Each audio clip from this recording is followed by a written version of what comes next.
কি ব্যাপার, এত তাড়াতাড়ি আসতে বলে তুমি আমায়? একটা জিনিস দেবো বলেই তোমায় ডেকেছি, তুমি চোখ বন্ধ করো। এখন আবার চোখ বুঝাতে হবে? আচ্ছা ঠিক আছে।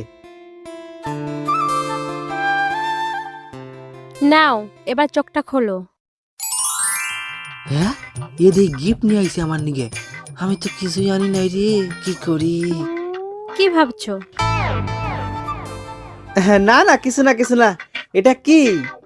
এর মধ্যে এমন একটা জিনিস আছে যেটা সব সময় তোমাকে প্রোটেক্ট করবে। নাও ধরো। ঠিক আছে, আমি এখন যাই, আমার খুব তাড়া আছে, তুমিও চলে যাও। যাই, আমারও বাড়ি যাই, ছাগল বানতে হবে। Protection protection protection gift protection ওই, যা